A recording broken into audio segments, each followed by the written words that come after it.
Class 10th Science, Lesson 1, Chemical Reactions and Equations. Question is, explain the following terms by giving an example of corrosion and rancidity. हमसे दो चीज़ें पूछी गई हैं यहाँ पे। एक तो corrosion क्या होता है, इसकी explanation देनी है, साथ में example देनी है। दूसरा rancidity क्या होता है, ये हमने explain करना है। तो पहले corrosion करते हैं। corrosion, the process in which metals are eaten up gradually by the action of air, moisture or a chemical such as an acid on their surface is called corrosion. corrosion एक ऐसा process है जिसमें metal जो होती है वो ईट up हो जाती है। ईट अप मीन्स गल जाती है।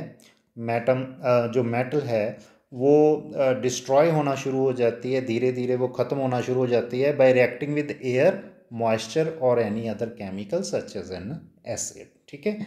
Rusting of iron is the most common example of corrosion। अब corrosion की सबसे बड़ी एग्जाम्पल है लोहे को जो रस्ट लगती है, जो जंग लगती है, वो इसका सबसे उत्तम एग्जाम्पल है।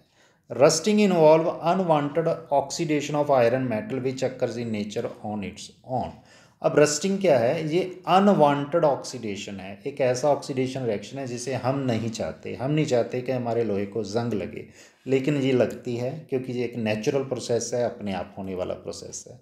When an iron object is left in damp air for a considerable time, it gets covered with a red-brown flaky substance called rust. जब लोहे की किसी चीज़ को हम डैम्प एयर में रखते हैं, डैम्प एयर मीन्स ऐसी एयर जिसमें मॉइस्चर हो, ऐसी एयर में रखते हैं तो इसके ऊपर जो रेड ब्राउन कलर के फ्लेक्स आ जाते हैं, जिसे हम क्या बोलते हैं, रस्ट बोलते हैं। The corrosion of iron is a continuous process which, if not prevented in time, eats up the whole iron object. अब जो corrosion होता है, जो जंग लगने का प्रोसेस है, ये continuous प्रोसेस है। अगर हम इसको नहीं रोकते तो ये जंग लगातार लगता जाएगा और धीरे धीरे सारा जो लोहा है वो ख़त्म हो जाएगा। ठीक है। Similarly, the copper metal is corroded by the action of carbon dioxide gas present in the air and a green layer forms on it. अब जो corrosion का प्रोसेस है बेटे, ये सिर्फ आयरन में नहीं होता, बाकी जो रिएक्टिव मेटल्स हैं उनमें भी होता है। जैसे यहाँ पे एग्जांपल आ गई कॉपर मेटल की। अब कॉपर मेटल एयर में से कार्बन डाइऑक्साइड गैस के साथ रिएक्ट करके वो ग्रीनिश लेयर उसके ऊपर डिपॉजिट हो जाती है। जैसे यहाँ पे आप देखिए, ये कोई कॉपर वेसल है जो आपको दिख रहा होगा कि ये ग्रीनिश हो चुका है। तो किसके साथ रिएक्ट करके ग्रीन हुआ, ये कार्बन डाइऑक्साइड के साथ। ठीक है। अब जो पहली एग्जांपल थी, ये आयरन ऑब्जेक्ट है, ये ब्राउन कलर का हो गया corrosion के कारण, और कॉपर ग्रीन कलर का हो गया। Similarly after corrosion on aluminium and silver the black layer is formed, but gold and platinum do not corrode because they are inert metal. अब तीसरी एग्जांपल देखें, जो एल्यूमिनियम एंड सिल्वर है, जब उनका corrosion होता है तो वो ब्लैक हो जाते हैं। ठीक है, क्योंकि उनके ऊपर जो लेयर डिपॉजिट होती है वो ब्लैक कलर की हो जाती है। लेकिन बेटे कुछ मेटल ऐसी भी हैं जिनमें corrosion नहीं होता, और वो मेटल, उनको हम नोबल मेटल्स बोलते हैं। वो बहुत ही लेस रिएक्टिव मेटल हैं। कौन कौन सी मेटल है वो वाली? Gold and platinum. ये एयर और वाटर से रिएक्ट नहीं करते, इसलिए इनका corrosion नहीं होता। तो ये था पहला क्वेश्चन corrosion के बारे में, जो हमने एक्सप्लेन कर दिया। अब दूसरा क्वेश्चन है रेंसिडिटी। What is rancidity? चलिए इसको एक्सप्लेन करते हैं। The oxidation has damaging effect on foods containing fats and oils. जिस भोजन में फैट्स और ऑयल्स होते हैं उसका ऑक्सीडेशन होना वो उसको नुकसान करता है। मतलब जिस भोजन को तला जाता है, जिसमें तेल होता है या घी होता है, उसको अगर हवा में खुला रख दिया जाए तो वो चीज़ खराब हो जाती है।